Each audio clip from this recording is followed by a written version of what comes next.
kesempatan kali ini kami akan presentasi biologi yang berjudul evolusi dengan guru pengampu Bu Fitria Ningtyas. Ayo. Untuk subbab yang pertama yaitu teori asal-usul kehidupan. Teori yang pertama dari teori abiogenesis. Makhluk hidup berasal dari benda mati. Teori ini dikemukakan oleh Aristoteles dan didukung oleh Anthony van Leeuwenhoek. Namun, pada abad ke-19 teori ini disanggah. Nah, awal kemunculan teori ini yaitu saat Aristoteles meletakkan sepotong daging di tempat terbuka. Perlahan-lahan daging itu membusuk dan muncullah larva atau lalat belatung. Kejadian inilah yang membuat ia berpendapat kalau makhluk hidup berasal dari benda mati. Bisa dilihat di gambar yang ada di pojok sebelah situ. Mulai dari daging yang membusuk, lalu muncullah lalat atau larva. Teori yang kedua yaitu teori biogenesis. Teori biogenesis adalah teori asal-usul kehidupan yang menyatakan bahwa makhluk hidup berasal dari makhluk hidup lain. Ilmuwan yang mempelajari teori ini ada tiga. Yang pertama yaitu dari Francesco Redi. Redi membuat percobaan dengan memasukkan daging ke dalam dua buah toples. Toples tanpa penutup dan toples dengan penutup. Nah, setelah beberapa hari diamati, muncul larva di daging dalam toples yang terbuka.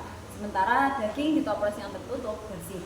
Redi pun berkesimpulan bahwa belatung tersebut berasal dari lalat-lalat yang masuk ke dalam toples dan bertelur di sana, seperti ada pada gambar. Percobaan yang kedua yaitu percobaan dari Lazzaro Spallanzani. Hampir mirip dengan percobaan yang dilakukan oleh Redi.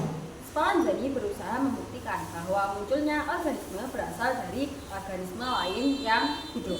Spallanzani melakukan pengujian dengan memanaskan air kaldu atau rebusan daging di dua tempat yang berbeda. Setelah dipanaskan, masing-masing wadah diberikan kondisi yang berbeda, yakni wadah yang pertama diberi penutup dan wadah yang kedua tidak diberi penutup. Dan setelah didiamkan beberapa hari, terlihat bahwa di wadah yang kedua kondisi air kaldu menjadi keruh dan aromanya busuk. Di sisi lain, kondisi air kaldu pada wadah yang tertutup tetap jernih. Kok bisa? Ini karena adanya aktivitas mikroorganisme yang berasal dari udara bebas. Dari percobaannya, Lazzaro Spallanzani membuktikan bahwa organisme tidak lahir dari benda mati, melainkan dari organisme lain. Percobaan terakhir dari teori biogenesis yaitu percobaan dari Louis Pasteur. Nah, Louis Pasteur, seorang ahli biokimia kebangsaan Prancis, berhasil menyempurnakan percobaan Spallanzani sekaligus mematahkan teori abiogenesis. Pasteur memodifikasi salah satu wadah yang digunakan Spallanzani dengan wadah labu berleher panjang. Untuk apa? Leher panjang ini berguna sebagai indikator yang memberitahukan bahwa masih ada hubungan antara labu dan udara di luar. Lalu bagaimana hasilnya? Setelah dipanaskan dan didiamkan beberapa hari, ternyata air kaldu yang ditempatkan di labu berleher panjang tetap jernih, tapi di bagian ujung lehernya muncul banyak debu dan kotoran. Sementara pada wadah yang terbuka mengandung mikroorganisme. Eksperimen ini pun menghasilkan teori baru dengan tiga isi sebagai berikut. Yang pertama yaitu Omnivivum ex ovo. Semua makhluk hidup berasal dari telur. Omne ex vivo. Semua telur berasal dari makhluk hidup. Dan yang ketiga Omnivivum ex vivo. Semua makhluk hidup berasal dari makhluk hidup. Teori yang ketiga yaitu teori evolusi kimia. Nah, setelah teori abiogenesis dan teori biogenesis, apakah teori-teori tersebut sudah menjawab bagaimana makhluk hidup itu muncul?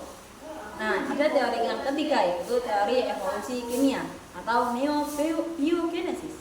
Nah, teori biogenesis menyatakan bahwa makhluk hidup berasal dari senyawa organik.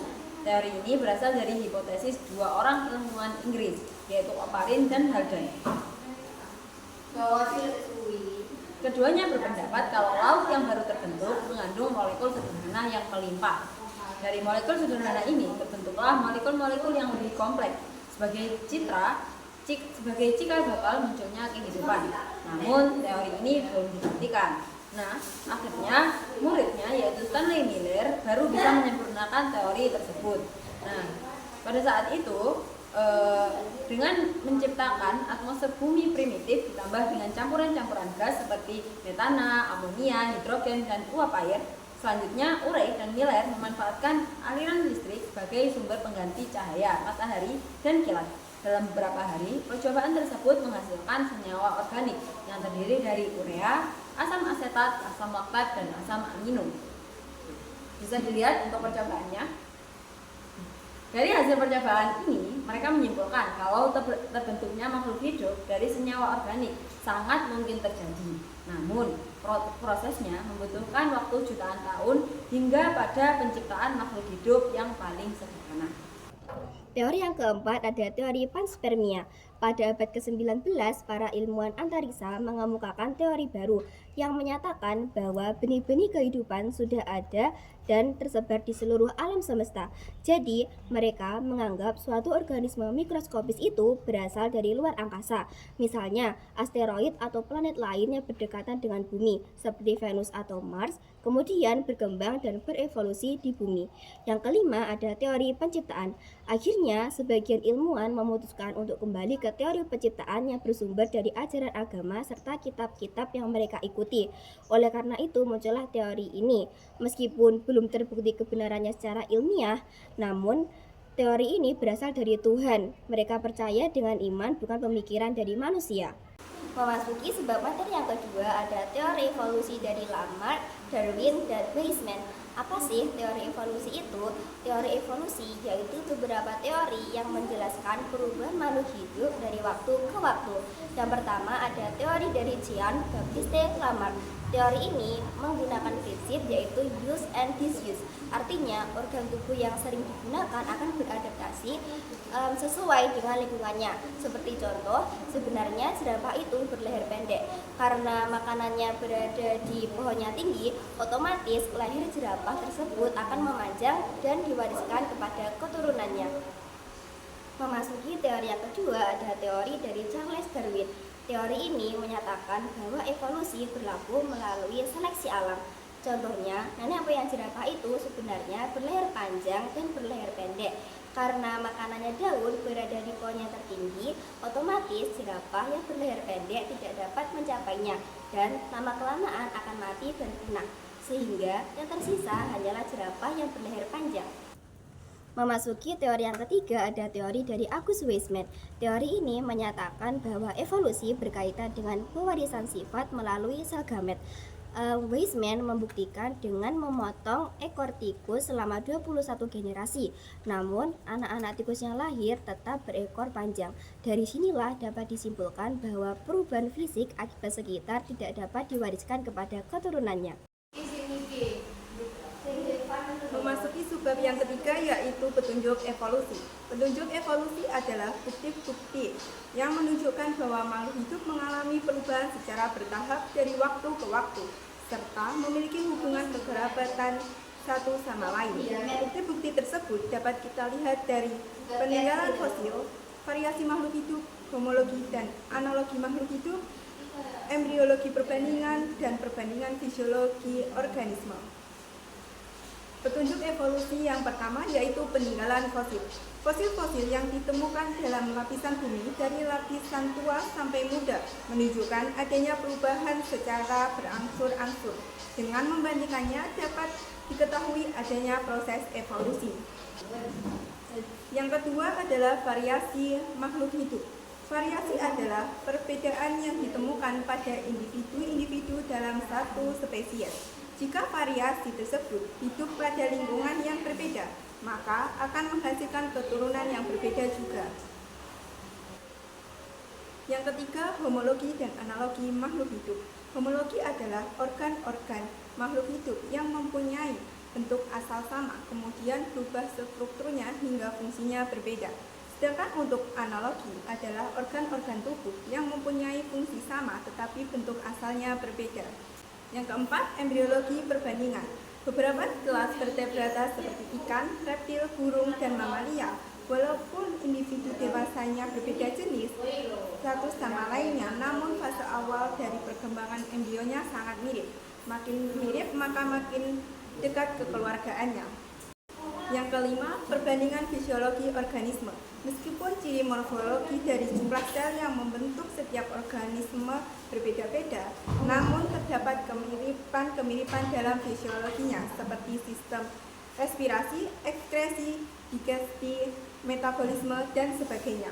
Masuk pada sebab mekanisme evolusi.